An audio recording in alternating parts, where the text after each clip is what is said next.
Hi, my name's Dr. Sarah Tregenza, and I work as a medical advisor at Pierre Fabre Australia, as well as being a proud serving board member for Australian Sickle Cell Advocacy Inc., otherwise known as ASCA. Today, the 19th of June, is International Sickle Cell Awareness Day. Sickle cell disease is an inherited genetic blood disorder which affects the development of red blood cells in the body. Typically, red blood cells are round, a bit like this apple, which is functionally important in allowing them to flow effectively and smoothly throughout the body, transporting iron and oxygen to all our cells. These cells can go through the smallest of blood vessels, even known as capillaries, which are as tiny as 8 micrometers in diameter. Patients with sickle cell disease, however, have more of like a banana sickle cell shaped blood cell. So sickle was actually the name of an old farming tool which is similar in shape to this. Again, this is functionally important because this shape is what can inhibit the effective ability of these blood cells to flow smoothly throughout our blood vessels, and particularly, as I mentioned, in those capillaries, which are very, very tiny and where blood cells even flow single file. So these blood cells can then get stuck and clogged and things like that, which ultimately results in the symptoms that are associated with sickle cell disease. Symptoms can vary widely in both the type, frequency and severity people with sickle cell disease experience.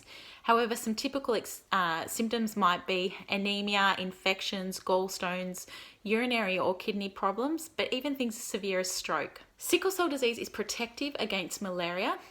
Therefore, this genetic mutation which led to sickle cell disease was positively selected for in regions where malaria was an issue. For this reason, people of African, Mediterranean or Asian descent are more likely to be affected by the disease. If you have sickle cell disease, it's likely you're from one of these backgrounds and have experienced symptoms of a severity and frequency sufficient enough for a healthcare professional to have led to getting you tested and having this confirmed. However, as mentioned, because the symptoms can vary so widely between person to person, it's not uncommon for us to hear of adults who were diagnosed well into their adulthood with sickle cell disease.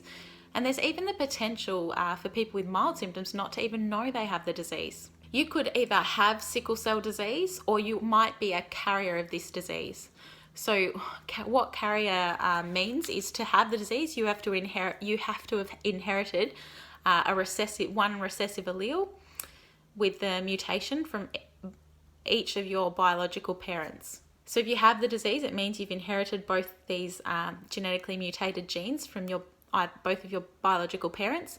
However, if you're a carrier, this means you might just have one genetically mutated allele.